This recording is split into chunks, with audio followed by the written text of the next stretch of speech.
Playing a solid drum groove is already hard enough as it is, right? But playing a solid drum groove, moving into a solid fill, back into a solid drum groove without messing things up, well, that's actually a huge challenge that a lot of aspiring drummers and finger drummers never truly get right. And in this video, I'm going to try and convince you to start doing the most important thing that you should be doing in order to fix this. And it's not going to be easy, but it's definitely going to be worth it. On the quest for groove. If you were hoping for a quick fix or some sort of magic bullet that fixes your crappy fills problem, then I have to disappoint you, because this is more of a long-term strategy. And the hardest part is to actually start doing this and sticking with it over a prolonged period of time. Because what you have to start doing is you have to make it a habit to count out loud 1, 2, 3, 4 while playing your beat.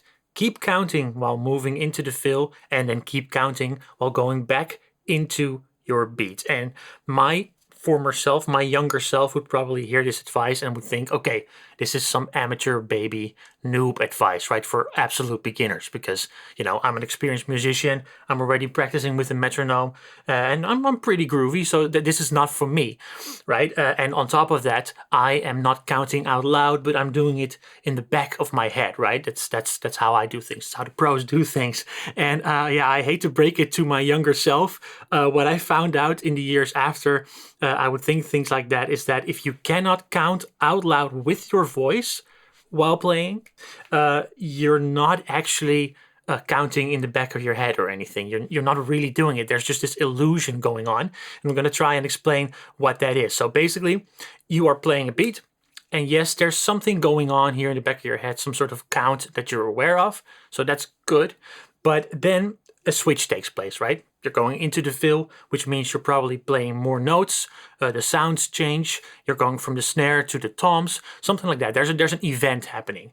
And in that moment, for one split second when that's happening, that thing that's going on in the back of your head actually stops functioning. It basically goes offline there for a split second. And then when the main event of the switch took place, it comes back online and it starts counting again. And because you were distracted, you were, paying attention to your hands or to making that switch, you don't even notice that it stopped there for a second. And this is exactly the reason why you should be counting out loud, right? Using your voice all the way through, because it exposes where those problem moments occur, right? Where your clock temporarily goes offline. You cannot get around that if you're using your voice. So yeah, it's really good. It's confronting, but really good. And what I suggest you do to start out with this is to play a very basic beat, a very basic fill, just 4 hits on the snare or something, and just sort of get familiar with doing this. And here's a little example of me doing this, first keeping it very simple and then making it a little bit more complex, making the fill a little longer, introducing a few other sounds, but those are the next steps, but just so you have an idea. 1, 2, 3, 4.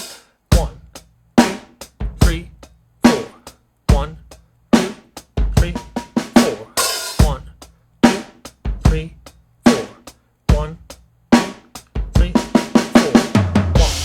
1, 3, 4. 1, 2, 3, 4. 1, 2, 3, 4.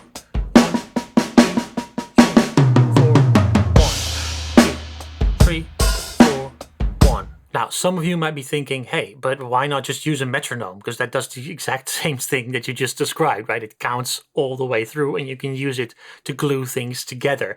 And yes, on the surface, that is true. And yes, on the surface, practicing with a metronome will work. But on a deeper level, the same problem is still there. For example, you're playing a beat with a metronome. You're trying to lock in with that metronome.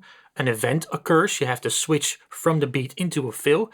There's this short moment of distraction there, and then you disconnect. You go offline. The link between you and your metronome goes offline for a split second, and then it comes back online. You reconnect with the metronome, and you keep playing, probably without you even noticing that you were offline there for a second. And you will hear this back in your recording, right? If you record yourself, you'll hear this little hiccup, and that's you disconnecting from the metronome and then using it to correct yourself after that short disconnect.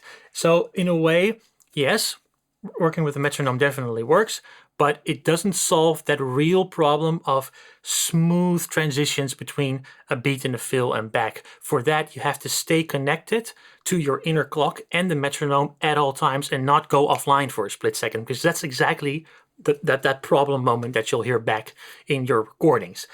Sure, doesn't mean that you cannot use a metronome, because what I suggest you do in the long run, after you sort of got used to counting out loud without a metronome, is yes, definitely try and sync up with that. And for that, I would suggest that instead of counting 1, 2, 3, 4, you say some sort of a metronome click. I usually say tick, tick, tick, tick, or click, or whatever, something short.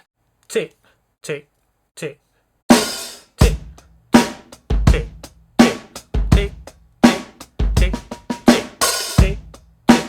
tick, tick,